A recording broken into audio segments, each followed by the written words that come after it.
The Lord be with you. A reading from the Holy Gospel according to Luke.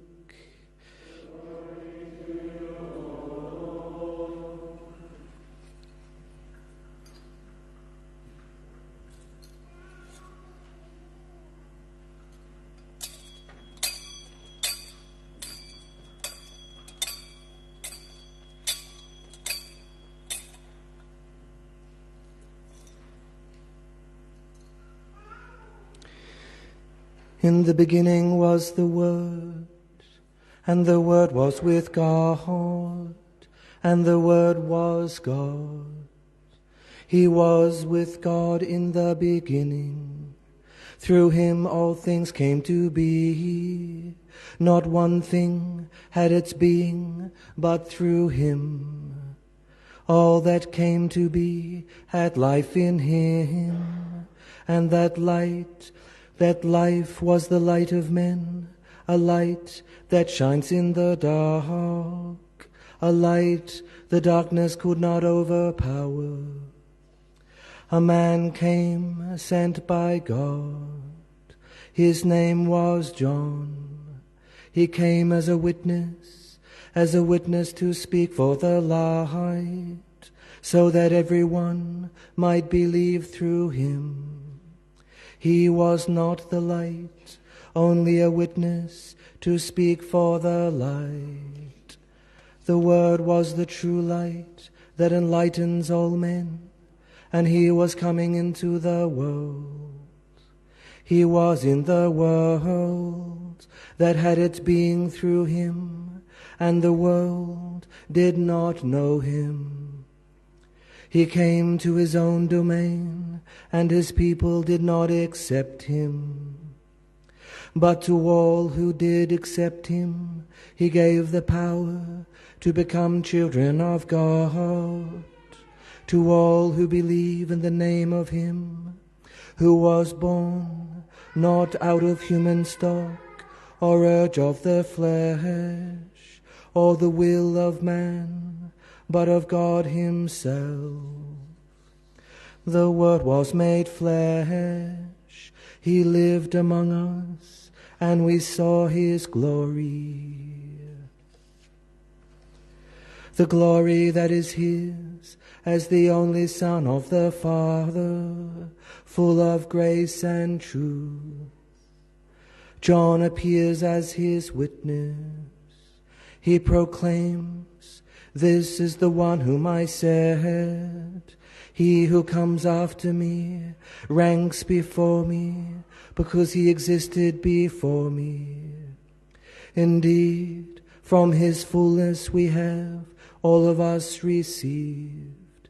Yes, grace in return for grace, since though the law was given through Moses, grace and truth have come through Jesus Christ. No one has ever seen God. It is the only Son who is nearest to the Father's heart, who has made him known. The Gospel of the Lord.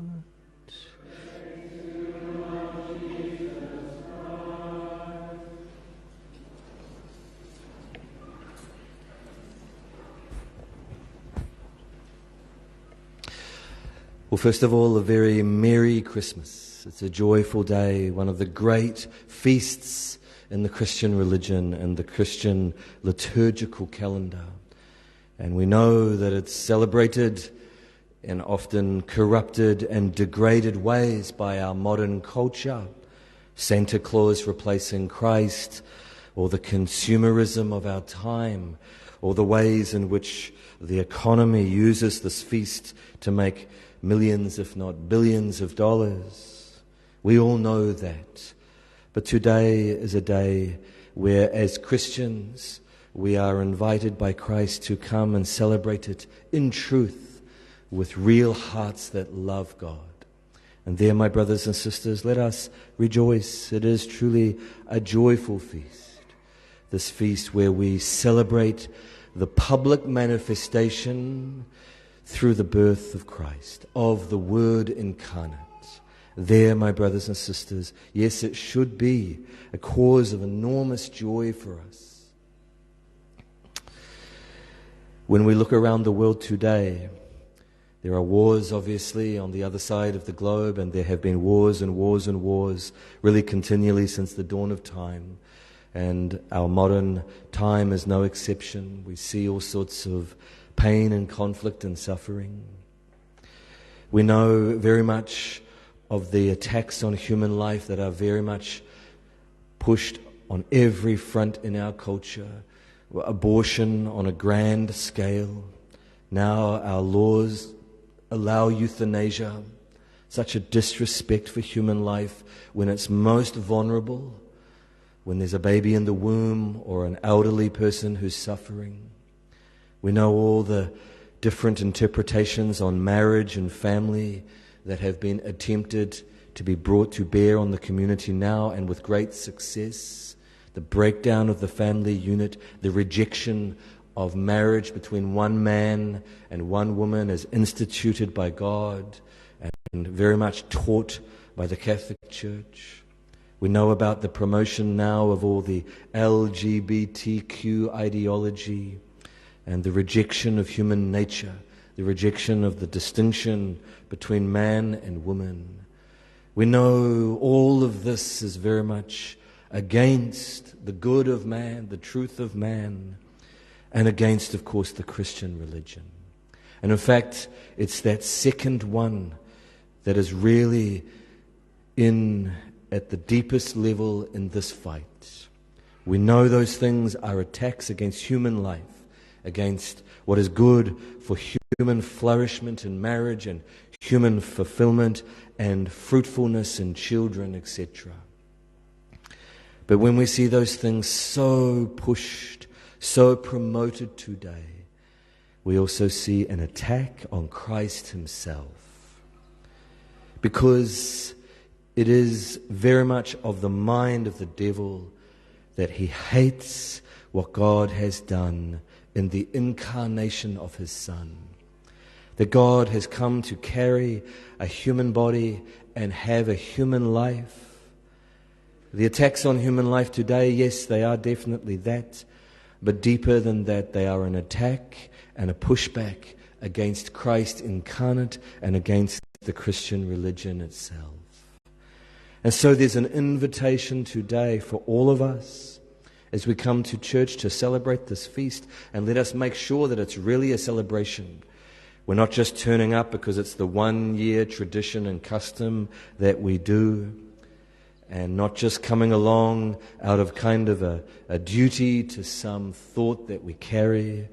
Let us make sure that we're here in spirit and in truth, that we are here to worship God, because that's what it's for. That's why it was given, so that we can be caught up in the true worship of the true God. And there, my brothers and sisters, let us ask the infant Christ in the nativity scene in the manger to give us this faith. And if we are living of it, let us ask for a new gift and a new fervor. If we're a bit indifferent and a bit lukewarm, let us ask for a conversion in our heart. And if we are a bit distant from God, if we've spent the year doing our own thing, living our life on our own terms, and God is very much someone I put on the shelf and ignore in most of the aspects of my life, but I turn up on Christmas once a year, do not let that be a repeated custom and pattern in your life. Because, my brothers and sisters, when Jesus warns us about people who do things on the outside, but they are very different on the inside, a lack of integrity, we could say, in the nice way, and in the hard way, we could say it's a hypocritical way of living. Let us make sure that our presence in church today is something that is in movement towards God, not sitting there indifferent, thinking, what do I have to do next once I get out of the church? Let us make sure that we respond to this love, because it is an incredible love. The mystery of Christmas, and it will lead to the mystery of the cross, is a revelation of love for us and a joy. It should be a source of incredible joy that God, who is infinitely above us, would come down to our level and to love us in this way, to make himself so vulnerable and small, so fragile and weak. Who does that when they are great? Ordinarily, most human beings, when they reach a certain status, they love to stay there and then enjoy the glory that it renders to them. It's very rare to find a human being that once they have found and been exalted to the loftiest of offices and received the greatest of respect, where they deliberately return, they divest themselves of what they have and go back to living in poverty. But here we have in the Christian religion and the mystery that it is and gives to us, the one who is greatest of all, the one who has no need of any respect from anybody, no glory that we can give him adds to his glory. He has glory in and of itself in his own life. And he chooses to come down, make himself so small. That is someone who is extraordinarily great. Someone who loves in an extraordinary way. Because it's only love that really would move a God to do that. And let us then reply. Let us open ourselves to this gift and this offer, this mystery, that God would become man and would do so in such a way that he passes via a woman's womb so little and then be a little babe in the crib. If we want to see the light on why abortion is wrong, yes, we can know all of the good pro-life arguments, all the scientific, philosophical arguments, and even some of the more religious arguments. But from a Christian perspective, this one truth should teach us and make sure that our mind is in the truth, that God himself was in the womb. Who are we to interfere with that life and to end it? Such an act of pride, of hubris, to do such a thing. We know that many women are wounded by abortion, and so many pressures come to bear. And we know that they're vulnerable themselves, and so often they are victims of other things. So there, we say so without any judgment on anyone who's had an abortion. God loves you if that's the case for you. He just wants you to find healing and forgiveness. But when we look at this mystery that God himself has lived, let us be very clear, my brothers and sisters, how evil abortion is, and want to love life and love Christ in his human life. And there, if we come today and in the 8 days of celebration that Christmas affords us, let us make sure we take time in our home or in the church or wherever we might be, when we see an image of Christ in the manger, let us bow down on our knees, worship and adore, and say to him, we love you, Lord, and we want to respond to your love. Give us your love so that we can make a response. So beautiful how God also operates. Not only is it a manifestation of his love and his humility towards us, but by setting forth this example, he shows us how we are to be in our disposition, our comportment. When we kneel before a God who is a baby, it teaches us so much. We can't bring to bear all of our skills and competences, all of our strengths, all of our knowledge, or anything that we might be proud of. We're there disarmed. Here is a God who is a baby and made himself so small. Who am I to be proud of anything in my life. Let me adore and worship in littleness and just hand myself over and say, Lord, help me be like you. Help me live of this mystery. And then share that love with others. That's the other thing that Christmas invites us to do, to remember that we must receive everything from God and then let it overflow to our brothers and sisters.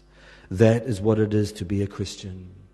To believe and love and adore, to receive in the fullest sense and allow it to be fruitful.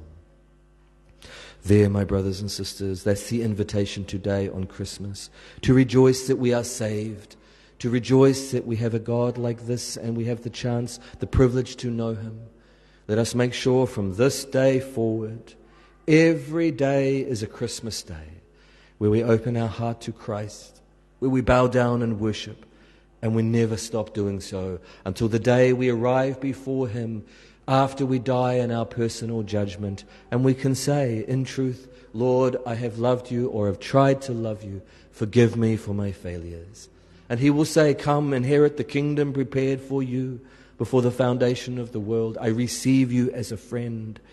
Let us make sure that we are friends of Christ, that we don't treat Him like a stranger in the other parts of our life and in the other days of the year, but that we do move towards Him and make an effort to open ourselves to a real conversion, to receive the real Christ, and to live the real Christian life.